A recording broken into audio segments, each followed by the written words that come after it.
Welcome back to Bloom. Today we're sharing ways for you to mindfully eat healthy foods that work for your body instead of against it.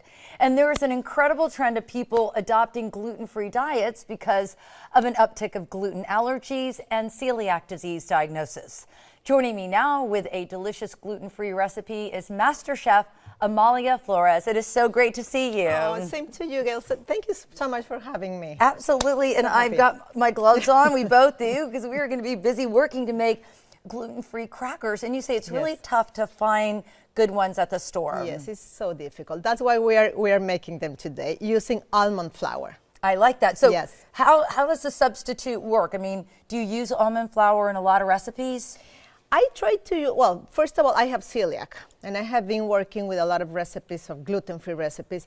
I use a lot of different flours, you know, from almond, rice, corn, buckwheat, a lot of different alternatives that we can use for baking. Okay, all right, but today we're using almond. Yes, yes. Okay. So we are making these Rosemary crackers, gluten-free. It good. Smells so good over here too. Yes. And it looks like there's not a lot of ingredients involved. No, it's easy. All my recipes are so easy. Okay, you know, great. to make. All right. So we're going to start by, let me grab my glasses. Okay. I'm with you on that. So we will need 2 cups of almond flour. Okay. Okay, so we have this, and then we have a half of a teaspoon of salt, a half of a teaspoon of pepper. Where's the pepper? Here. Maybe you can help me mixing everything. Absolutely. And then we have 2.5 tablespoons finely chopped fresh rosemary. It smells so good. Smells so good, right? So we add this to our flour, and then we need 1 teaspoon of dry thyme. Okay. Let's see. that in. And then we're going to add, a half of a cup of a really good olive oil, extra virgin olive oil. Okay. Okay. And then 2 eggs. All right, do you want me to beat them or just add them in? No, just add them in. Okay. It's so easy, you know, and All just right. mix everything. And then we have 1 teaspoon of sesame seeds. Okay. Okay, so just mix everything. Okay. As you can see, it's so easy to make. The secret is to use almond flour, you know, and you'll see when you try them, they are so crunchy and so good. I can't wait to sample these. This looks good. All right.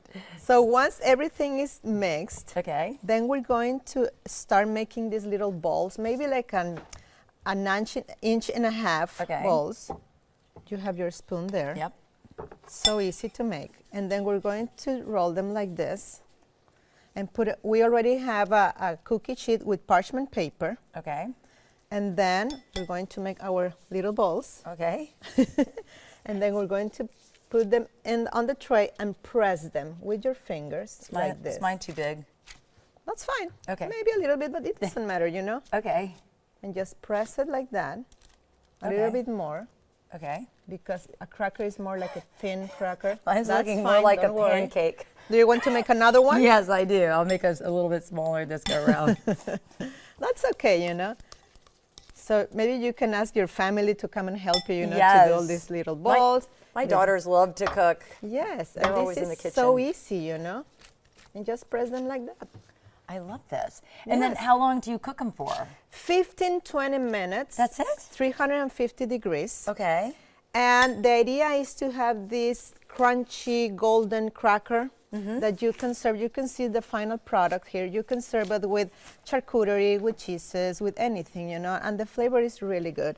And the most important thing is gluten-free. Yes. And you know what's so exciting, and I know we're going to be talking about this a little bit longer, but you know, there's so many options for people and easy ways, you know, following chefs like yourself, because back in the day to get diagnosed with celiac disease, it must have been very hard. Now it's so easy, you know. Half of my clients, maybe 50% of my clients, they always ask me for a gluten-free menu.